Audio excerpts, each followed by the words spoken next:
Hello viewers, আসসালামু আলাইকুম। How to cook fast চ্যানেলে আপনাদের সবাইকে আবারও ওয়েলকাম জানাচ্ছি।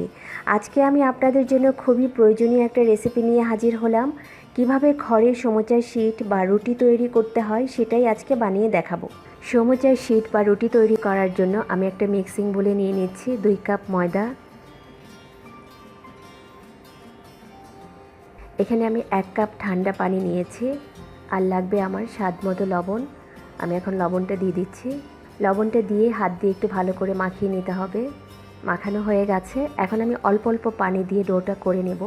একবারেই সবটা পানি দিব না, যতটুকু পানি লাগে আমি আস্তে আস্তে পানিগুলো দিয়ে ডোটা তৈরি করে নেব।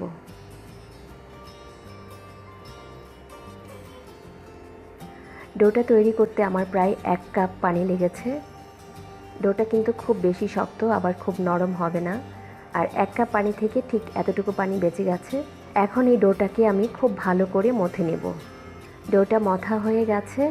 এখন আমি একটা ভেজা কাপড় দিয়ে এভাবে ঢেকে রেখে দেব আধা ঘন্টার জন্য। তাহলে আমি ফিরে আসছি আধা ঘন্টা পর। আধা ঘন্টা হয়ে গেছে, আমি কাপড়টা সরিয়ে নিচ্ছি। রুটিগুলো বানানোর জন্য লাগবে আমার শুকনা ময়দা আর লাগবে কিছু তেল। আমি সাইড করে রেখে দিচ্ছি। আমি এখানে একটা ব্রাশ নিয়েছি তেলটা ব্রাশ করার জন্য। এখন এই ডোটা আমি আরেকটু মাখিয়ে নেব।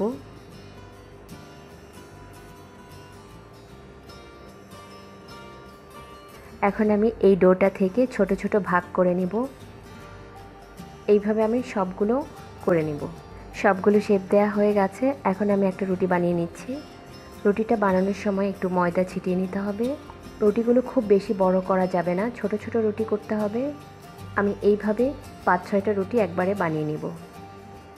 এখানে আমি 5টা রুটি বানিয়ে নিয়েছি। আমি একটা রুটি একটু বড় রেখেছি, কারণ এই রুটিটা নিচের দিকে থাকবে, আর এই রুটিগুলো একটু তুলনামূলকভাবে ছোট। এখন আমি ব্রাশ দিয়ে রুটির উপরে তেল ব্রাশ করে নিচ্ছি। তেল যতটুকু প্রয়োজন সেই পরিমাণ দিয়ে নিতে হবে। তেল ব্রাশ করা হয়ে গেলে শুকনা ময়দা ছিটিয়ে নিতে হবে। এইভাবে আমি একটা একটা করে রুটি তেল ব্রাশ করে ময়দা ছিটিয়ে নেব। আমি আরেকটা রুটি দিয়ে দিয়েছি। আমি এই রুটিটার উপরও তেল ব্রাশ করে নিচ্ছি। এইভাবে আমি সবগুলো রুটি তেল ব্রাশ করে ময়দা ছিটিয়ে নেব। সবগুলো রুটির লেয়ার করা হয়ে গেছে। এখন আমি শুকনা ময়দা ছিটিয়ে রুটিটাকে বড় করে বেলে নেব।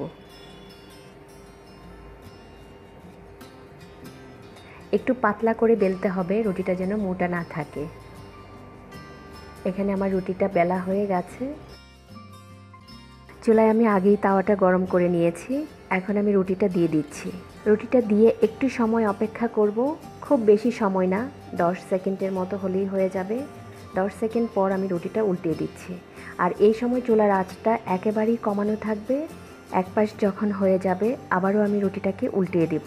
আমি রুটিটা আবারও উল্টিয়ে দিয়েছি। এখানে রুটিগুলো প্রায় হয়ে গেছে, দেখেন রুটিগুলো আলাদা হয়ে আসছে।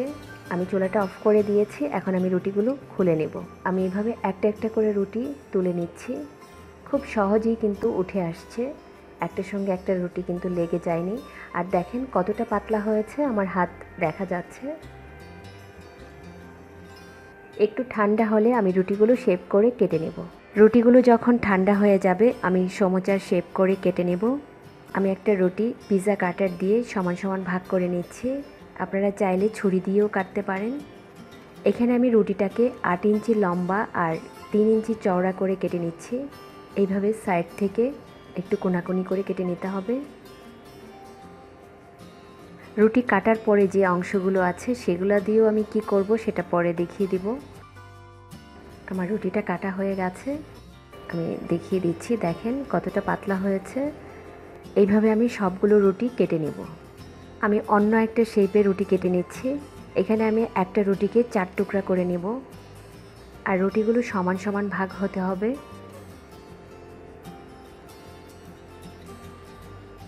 এখানে আমি একটা রুটিকে 4 ভাগ করে নিয়েছি।